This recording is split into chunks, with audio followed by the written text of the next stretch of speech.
أشرقت نفسي بنور من فؤادي حينما رددت يا رب العباد. اس کی مثال ہے جیسے خواب کی زندگی میں یہاں کے سکے چلتے ہیں. مرنے کے بعد آدمی اگر 2 لاکھ روپے جیب میں رکھ کے سو جائے اور کہ خواب میں اگر میں کسی ہوٹل میں گیا تو نکال کے کھاؤں گا پیسے.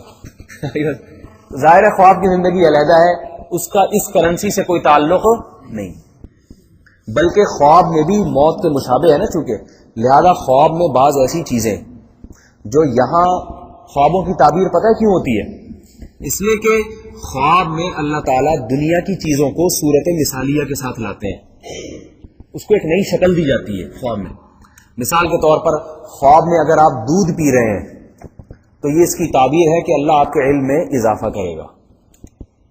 تو اصل میں دنیا میں جو علم تھا نا, خواب میں مادی شکل میں آتا ہے وہ دودھ خیر کثیر ہے نا, بہت ایک کہتے ہیں نا متوازن غذا ہے, ہر چیز ہے اس میں, اللہ نے دودھ کو غذائیت بھی دی, ہر چیز ڈال دی دودھ میں. تو دودھ پینا یہ کنایا ہے کس سے؟ علم سے. اگر کوئی خواب میں دودھ پی رہا ہے تو یہ اس کی علامت ہے کہ اللہ اس کے علم میں اضافہ کر رہے ہیں, اس کے سینے میں علم ڈال رہے ہیں. اب دیکھو علم کو اللہ واقعی شکل میں دے رہے ہیں, دودھ کی شکل میں. خواب میں اگر آپ کو سانپ کاٹتے ہوئے نظر آ رہے ہیں, کوئی بیماری نہ ہو بشرطے کہ, اس لیے کہ میرے پاس خواتین کا فون آج ہو جاتا ہے, ہمیں اژدھا آیا تھا رات خواب میں, تو بھائی وہ اژدھا اس لیے آیا تھا آپ کی ساس سے جھگڑا چل رہا ہے. بعض خواتین فون آتے ہیں, ہمیں جٹھانی جو ہے نا سانپ کی شکل میں نظر آئی اور مجھے اپنی ساس اژدھے کی شکل میں, تو وہ تو آپ کو جاگتی حالت میں بھی اسی شکل میں نظر آتی ہے, تو خواب میں اسی شکل میں آئیں گے. ساس سے پوچھو تو اس کو بہو خواب میں بلی کی شکل میں نظر آ رہی ہوتی ہے, خون خوار بلی. تو یہ تعبیریں والے خواب نہیں ہیں, یہ وہی ہیں جو دن بھر سوچتے رہو گے تو خواب میں پھر وہی آ جاتے ہیں, جو سوچ کے سو گئے تو خواب میں وہی آتا ہے انسان کے.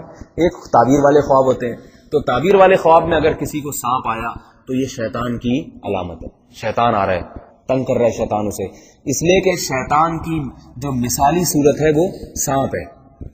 سمجھ آ گئی نا بات؟ تو دیکھو خواب میں سانپ کا مطلب یہ والا سانپ نہیں ہے, خواب میں دودھ کا مطلب یہ والا دودھ نہیں ہے.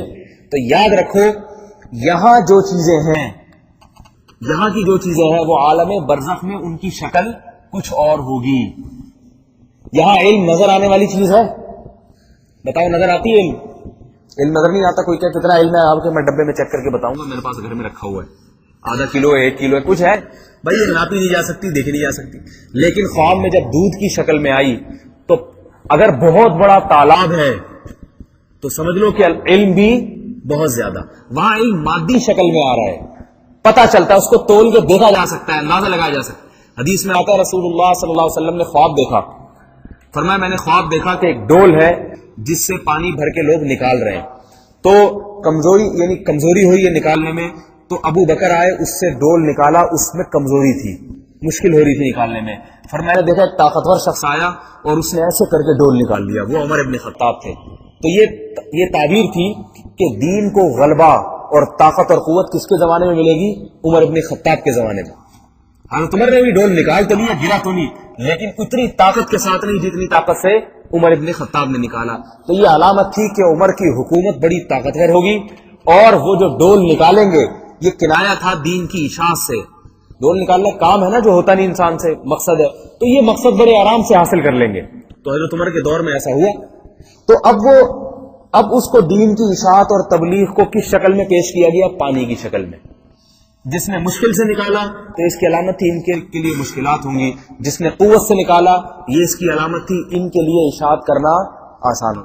میرے پاس ایک خاتون کا فون آیا, میں خوابوں کی تعبیر بتاتا نہیں ہوں, پہلے یہ بتا دوں کہ میرے پاس آپ لوگوں کے فون آنے ہوئے, حضرت وہ مجھے نیلا نظر آیا تو اس کا کیا مطلب ہے؟ وہ گلابی آیا تھا, ایک گدھے پہ میں نے دیکھا, میں گدھے پہ بیٹھ کے جا رہا ہوں. تو اب پتہ نہیں, کیونکہ میں خواب کی تعبیر کیوں نہیں بتاتا, 2 وجہ سے. ایک وجہ تو یہ ہے کہ علماء کا جو اصل کام ہے وہ لوگوں کو حلال و حرام بتانا ہے. اگر ہم عالم تو ہم ہے نہیں, لیکن نسبت تو علم کی طرف ہے نا, لوگ تو ہمیں مولوی سمجھتے ہیں, عالم سمجھتے ہیں. تو اصل جو اہم ترین کام ہے وہ کیا ہے؟ حلال اور حرام, یہ جائز ہے یہ ناجائز, قانون بتانا چاہیے.